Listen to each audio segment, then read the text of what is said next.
Hello and welcome to City Scene, a TV program about your city government. Today, we're out and about talking about housing. It doesn't quite seem like it's December and almost wintertime, does it? Well, it feels pretty good outside. It does. We got Nikki Jones, our housing administrator. How are you, man? Doing well. Now, we're in West Greenville. We're in front of some new houses.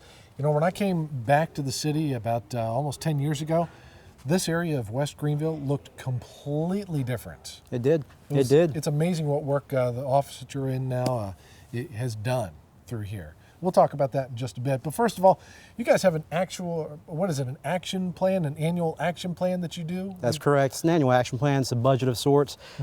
It's required by HUD, the U.S. Department of Housing and Urban Development. Within it, we have goals, objectives, performance measures, and then, of course, the budget. Okay, and now that's something that has to be put out there for public comment, for public review, a public hearing in front of City Council, right? Absolutely. We go through several iterations of public comment. The very first public comment will be December 11th, I believe, December 11th, City Council. It will be the first public hearing. Okay, so people that want to know about this, they can always go to the website, greenvillenc.gov, and what do they search for then to find this document? Or do they just come to your office and look for the document? You could do it either way. You could go to the web and look for Annual Action Plan 2015, 2016, Annual Action Plan, the draft, of course.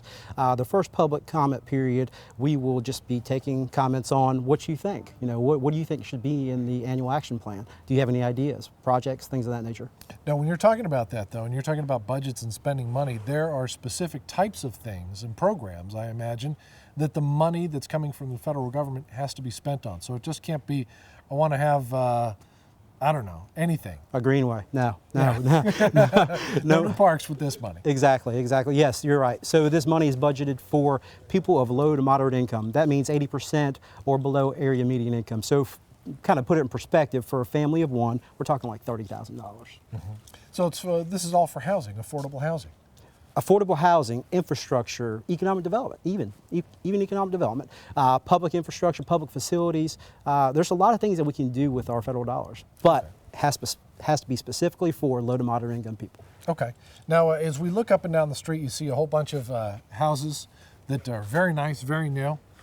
And tell me about the programs that go into building these houses, because there were shotgun houses, a whole bunch of them that were run down and spanning property lines just a few years ago. Absolutely. So, you know, that's one of the tough issues that we have to tackle building in the urban core. A lot of the lots are very narrow. They don't comply to our current standards. So, for example, I do believe there were about 2 or 3 houses on one of these lots.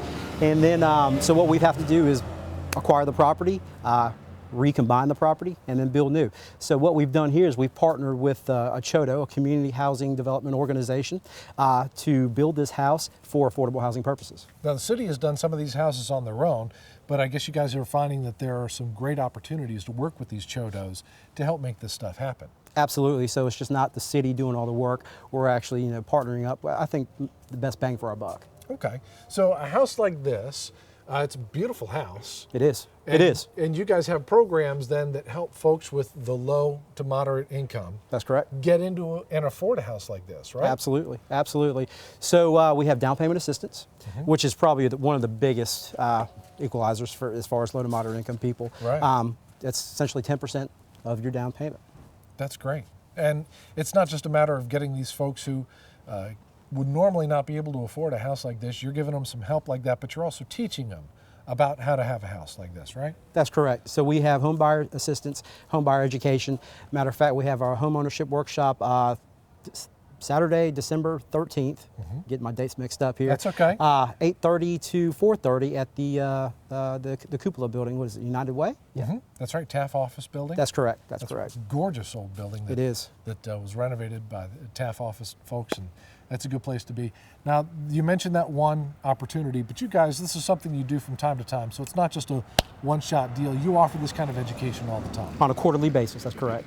That's correct. And then every Monday we have financial literacy classes.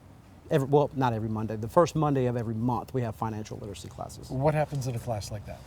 Well, we teach you all sorts of stuff, from balancing your checkbook and how to establish good credit.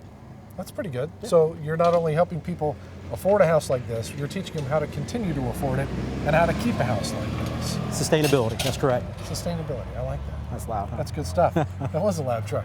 You don't have any money for folks to fix their trucks, do you? Absolutely. Mufflers, transmissions, that sort of stuff. Yeah. Just kidding, folks. Just kidding. It's just about housing. All right, Nikki, come on over here. When you look at a house like this, we mentioned the shotgun houses. About how big is a house like this? This house right here is just above 1,400 square feet. And do you have a waiting list for folks to get into a house like this, or how does a house get sold? How does someone get picked to get this house? So, for example, this house is already there. We already have a renter ready to go in it. That's through the Chodo. Now, if the city owns a house, we would have our own waiting list, but we don't have any houses on the market. We've sold them or rented them out. That's good stuff. You It guys is have good. done some great things here in West Greenville. You can really see a turnaround in lots of these neighborhoods. I hope so. I hope so. All right, so if people have questions about either the action plan or the housing programs and Chodos and some of the different things that you offer, how can they get in touch with you? You can call our office at 252-329-4481, or you can go check us out on the web, greenvillenc.gov. Awesome. Nikki, thank you much. Thank you. Appreciate it.